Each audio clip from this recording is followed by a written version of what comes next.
सीख बेबसी बेचारे की नहीं, आत्मवेय और आत्मनिर्भर की कहानी।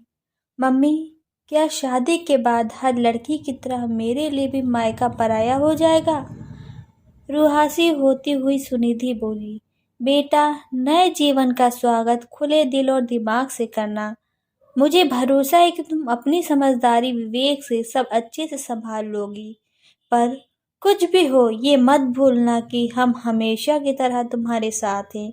ये घर हमेशा वैसा ही तुम्हारा रहेगा जैसे पहले था। ये उम्र का तकाजा ही तो था। कल तक अपनी माँ की पुरानी सीख पर चलने वाली ममता जी ने अपनी बेटी को नई सीख दे रही थी। एक दिन बाद ममता जी की बेटी सुनिधि की विदाई थी। सुनिधि ममता जी की गोद में सर टिकाए बैठी थी। न जाने एक दिन फिर कब आए जब माँ बेटी एक दूसरे के साथ ऐसे बैठी हों। दोनों की आंखें नम थी। ममता जी उसके सिर को सहला रही थी। ये दिन इतनी जल्दी आ जाएगा, कहाँ जान पाई थी वो।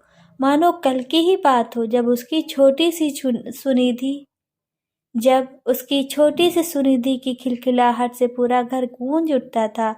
उसकी पायल की झमझम मधुर संगीत का आभास कराती थी। सुनिधि मल्टीनेशनल कंपनी में काम करती थी और अपने साथ काम करने वाले अंश से उसका प्रेम विवाह था। फिर भी ममता जी का दिल घबरा रहा था। ममता जी को अपनी माँ की सीख याद आ गई जो उन्होंने उसे विदाई के वक्त दी थी। मायके से डोली निकली ससुराल से अर्थी, तभी तुम्हारा जीवन सार्थक होगा। ममता जी ने अपनी माँ की सीख को गांठ बांध लिया था।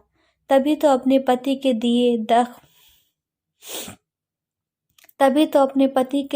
जख्म, दुख, दर्द को पूरी जिंदगी चुपचाप सहती रही। लेकिन आज अपनी माँ की जगह पर वो खड़ी थी और उनकी जगह उनकी बेटी। आज अपनी बेटी को सीख देने की बारी उनकी थी। हर माँ की तरह ममता जी ने सुनिधि को सीख दी, लेकिन उस सीख में बेबसी, लाचारी, बेचारगी नहीं, आत्मविश्वास, आत्मनिर्भर, आत्मसम्मान था। सुनिधि ध्यान से अपनी मम्मी की बातों को सुन रही थी। ममता जी के कहे एक एक शब्द उसे भरोसा दे रहे थे कि पुराना कुछ नहीं बदला, बस नए को अपनाना है।